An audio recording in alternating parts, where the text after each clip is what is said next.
Hello student, आज हम आपको लीनियर डिफरेंशियल इक्वेशन में जो कि सेकेंड ऑर्डर का हो उसको सॉल्व करने का एक और तरीका बता रहे हैं with the help of method of variation. हमारे पास डिफरेंशियल इक्वेशन जो सेकेंड ऑर्डर का है d2y/dx2 plus p/dy/dx plus qy=r। Okay, जब भी इस तरह का डिफरेंशियल इक्वेशन होता है जिसको हम इजीली सॉल्व नहीं कर पाते हैं तो वेरिएशन ऑफ पैरामीटर इसमें बहुत ज़्यादा हेल्प करता है सॉल्व करने में। इसमें हमको राइट साइड को ज़ीरो करके, राइट साइड को यहाँ पे हम ज़ीरो करेंगे, जैसे d2y/dx2 plus p/dy/dx plus qy=0, और इसका सल्यूशन हम निकालेंगे with the help of auxiliary equation. ठीक है, यानी कि हमको हमारे पास जो भी सल्यूशन होता है, कोई भी सल्यूशन जो y होता है वो कॉम्प्लीमेंट्री फंक्शन होता है और प्लस पर्टिकुलर इंटीग्रल होता है। ठीक है, कॉम्प्लीमेंट्री फंक्शन जो होता है वो x में सल्यूशन होता है जो कि इसको जीरो करके लाने पे हमें मिलता है। ओके, और पर्टिकुलर इंटीग्रल जो होता है वो r के हेल्प से हमें मिलता है। ओके, तो कोई भी सॉल्यूशन के दो पार्ट्स होते हैं, एक कॉम्प्लीमेंट्री फंक्शन होता है और एक पर्टिकुलर इंटीग्रल होता है। कॉम्प्लीमेंट्री फंक्शन आपका सॉल्यूशन इस इक्वेशन को ज़ीरो करते हैं, r को ज़ीरो करने पर इससे जो ऑक्सिलरी इक्वेशन हमें प्राप्त होता है उसके हेल्प से वो सॉल्यूशन हम निकालते हैं। ओके, नाउ हम इसको प्रोसीड करने का आपको तरीका बताते हैं, बहुत ही आसान है, समझ में आ जाएगा। हाँ, इसका हमें मान लीजिए दो सॉल्यूशन इसको ज़ीरो करने पे हमें मिला, एक मिला आपका u और दूसरा मिला v। ठीक है, तो हमारे पास जो सॉल्यूशन होगा जो हम कंसीडर करते हैं वो au प्लस bv टाइप का होगा। ठीक है, यहाँ पे ये जो सॉल्यूशन होगा वो complementary function plus particular integral दोनों को मर्ज करके ये सॉल्यूशन बनता है। लेकिन प्रॉब्लम हमारे पास आता है कि ये a और b जो कि एक फंक्शन ऑफ x होगा वो कैसे फाइंड आउट करेंगे। ओके, तो इसको फाइंड आउट करने का बहुत ही आसान सा तरीका है, ध्यान से समझेंगे। यहाँ पे u and v are function of x, similarly a and b are also functions of x। ठीक है, तो जरा इसको आप डिफरेंशिएट कीजिए, इसको इक्वेशन नंबर 1 कर देते हैं। ठीक है, और जब हम इसको डिफरेंशिएट करेंगे तो हमें y1 मिलेगा, ये क्या होगा dy/dx। इसकी वैल्यू क्या हो जाएगी, इसकी वैल्यू आपकी हो जाएगी a first function differentiation of second, ठीक है, plus second function differentiation of first. Similar manner bv को करेंगे तो first function differentiation of second plus second function differentiation of first.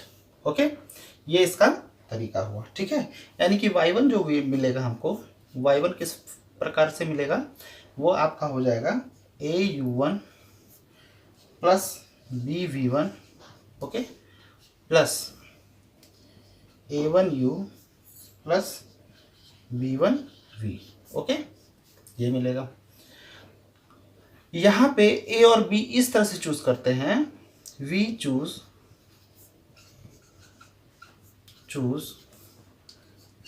a and b such that, इस प्रकार से choose करते हैं कि a1u plus b1v equal to 0 हो। ठीक है, इसको भी एक इक्वेशन मान लेते हैं 2। अब देखिए, चूंकि u और v गिवन डिफरेंशियल इक्वेशन का सॉल्यूशन है, ओके, जब हम राइट साइड को 0 करते हैं तो u और v दोनों क्या करेंगे, इसको अगर इक्वेशन नंबर 2 कर लें, इसे 3 कर लें, तो u and v are solution of equation 2, so it must satisfy equations 2. Okay, so they must satisfy, okay, they must satisfy equation 2. तो यहाँ से हमारे पास क्या आ जाएगा देख लेते हैं। यहाँ से आपके पास आ जाएगा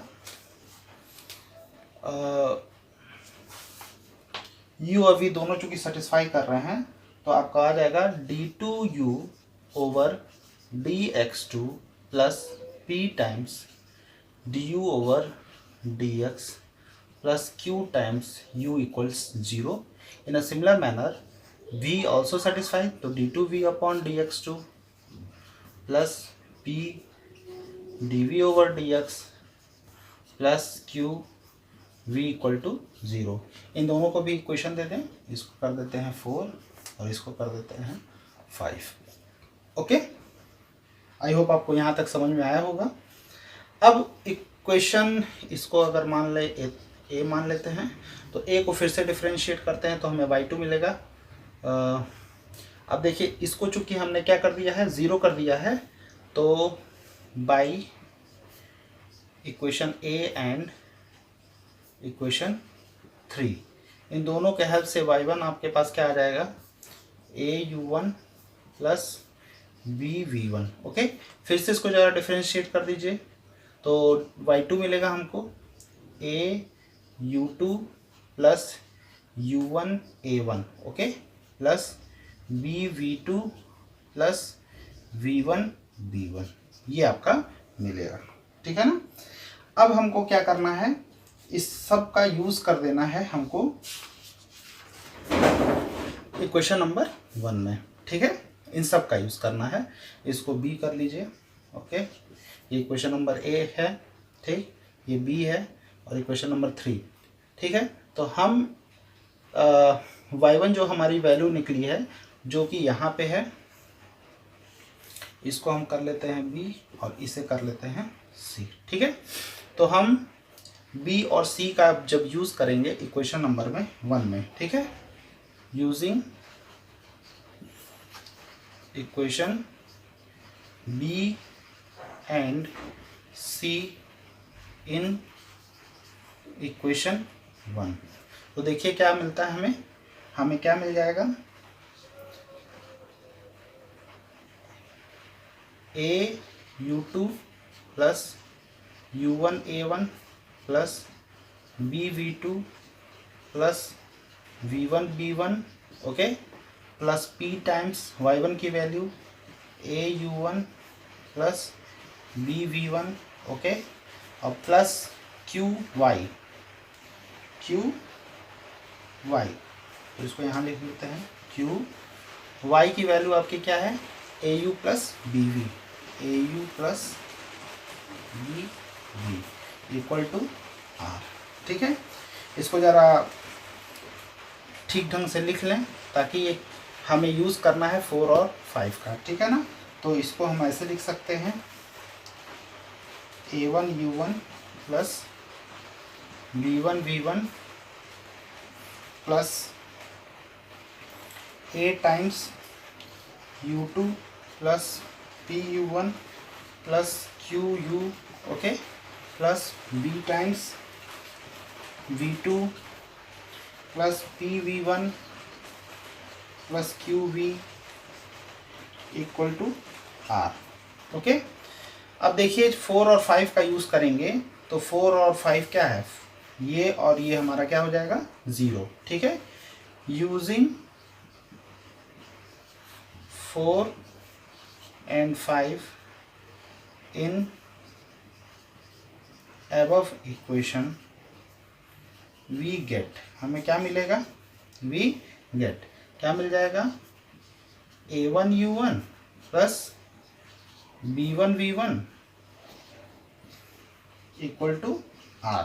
ठीक है, इसको एक इक्वेशन मान लेते हैं, 5 वो माने थे इसे 6 कर लेते हैं. ठीक है, अब देखिए हमारा जो इक्वेशन 3 है और इक्वेशन 6 है इसके हेल्प से हम a1 और b1 की वैल्यू कैलकुलेट करेंगे।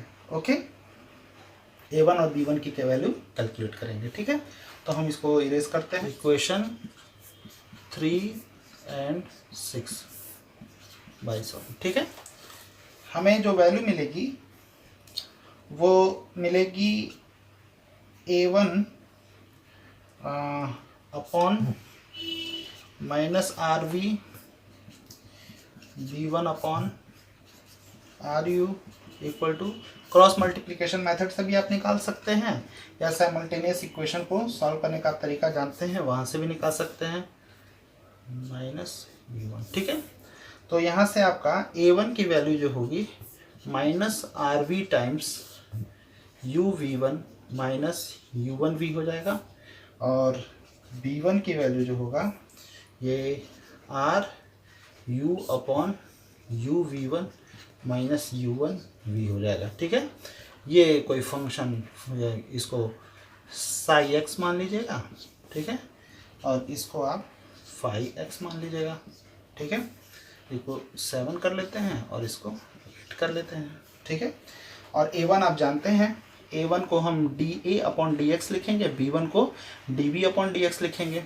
ठीक है, तो dA अपॉन dx आपका कितना है, साई x है। ओके, तो a की वैल्यू क्या हो जाएगा, integration Sai x dx plus कोई कांस्टेंट मान लीजिए k1। ओके, इसी तरह आपका dB अपॉन dx की वैल्यू क्या हो गई, इंटीग्रेशन आपका फाई x था, तो यहाँ से आपका b की वैल्यू क्या हो जाएगी, integration phi x dx plus k2। ठीक है, इसको 9 कर लेते हैं, इसको 10 कर लेते हैं, और जो हमें जो सल्यूशन मिला था y equal to a u plus b v. ठीक है, a u plus b v मैंने जो इक्वेशन लिखा था सल्यूशन, इस सल्यूशन में a और b की वैल्यू हमको रखने पर कंप्लीट सल्यूशन मिल जाएगा। सो कंप्लीट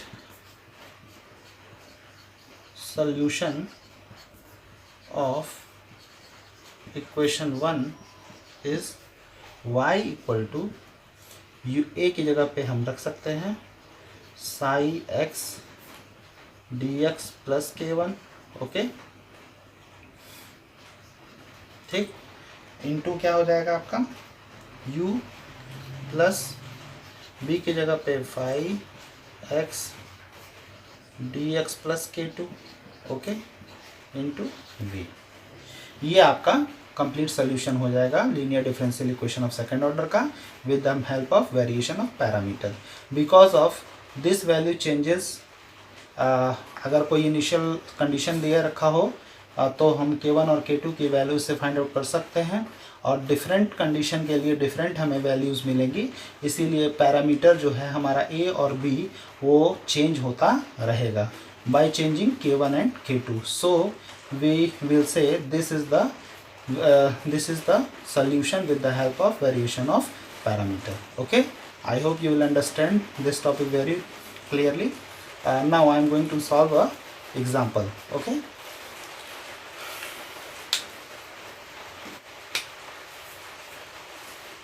एक इक्वेशन ले लेते हैं, d2y over dx2 plus a square y equal to sec a x। Okay, इसको with the help of variation of parameter हमको सॉल्व करना है। ठीक है ना, यहाँ पे आप देखिए बहुत ही सरल सा है। सबसे पहले हम क्या बताए थे कि इसको इक्वल टू 0 करेंगे, इसको इक्वेशन नंबर 1 कर दीजिए। तो इसको d2y over dx2 plus a square y equal to 0, इसको सॉल्व करेंगे हम। ठीक है ना, तो ऑक्सिलरी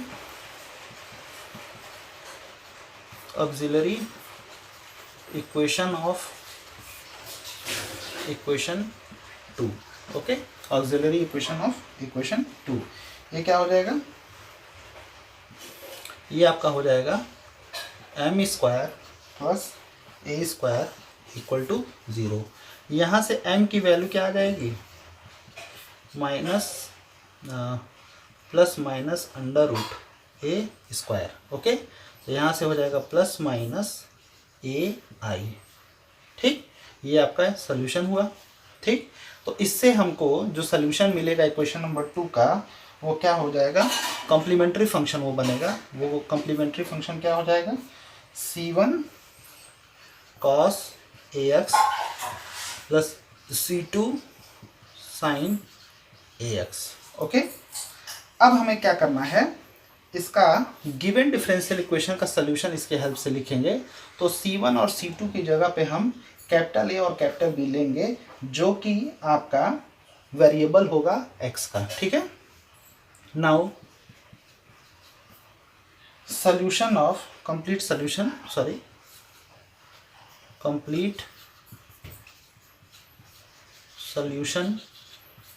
of equation 1। ठीक है, ये क्या हो जाएगा, y equal to a cos ax plus b sin ax। ये आपको बीएससी पार्ट 1 के सिलेबस में सॉल्व करने का तरीका मिल जाएगा, और इसको मैं आपको एक लेक्चर में समझा भी दूंगा कि कैसे आता है, जब हम कांस्टेंट कोफिशिएंट को सॉल्व करने का तरीका सीखेंगे। ओके, तो इसमें आप परेशान ना होइए, इसको समझने का प्रयास कीजिए, समझ में आ जाएगा। ठीक है, इसको हम इक्वेशन नंबर 3 कर लेते हैं। ठीक है, तो y1 की वैल्यू क्या हो जाएगी, y1 की वैल्यू यहाँ से हमारी हो जाएगी, आप या तो डायरेक्टली सॉल्व कीजिए, हमने आपको बताया था डायरेक्टली सॉल्व करने का तरीका। ये देखिए कैसे, ये y है हमारा, a और b सुटेबल हमारे पैरामीटर्स हैं। यहाँ पे लिख लीजिए where a and b are suitable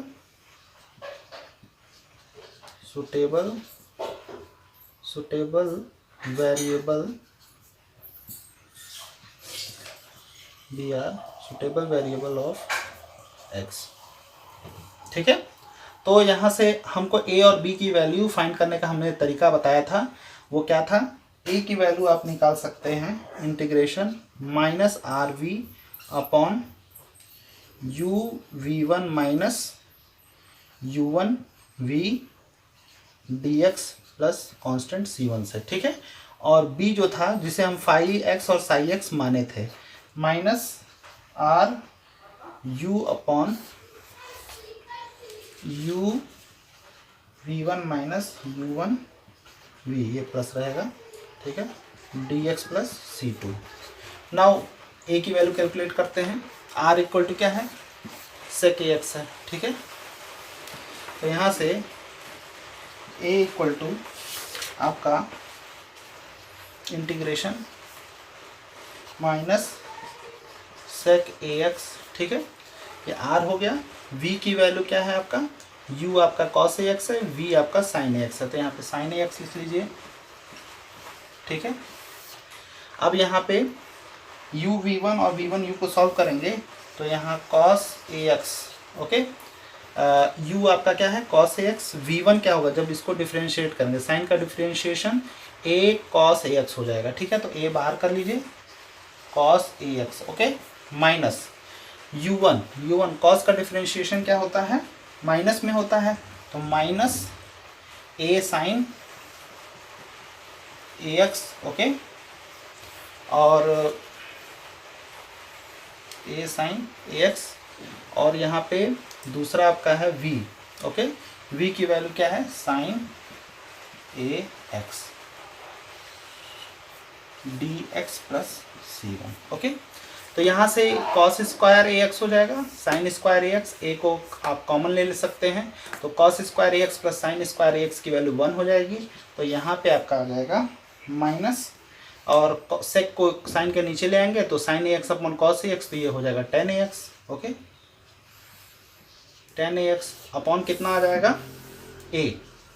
ठीक है, dx प्लस c1, और tan ax का डिफरेंशिएट इंटीग्रेशन आप जानते हैं क्या होता है, tan का क्या होता है log sec, और a है तो 1 बाई ए, ठीक है, 1/a log sec ax plus c1, ठीक है, यानी कि आपका हो जाएगा -1/a² log sec ax plus c1, ठीक है। यहाँ से आपको a की वैल्यू मिल गई और सिमिलरली b की वैल्यू क्या हो जाएगी आपकी, b की वैल्यू हो जाएगी इंटीग्रेशन, r की वैल्यू sec ax है, ओके, u की वैल्यू क्या है, cos ax है,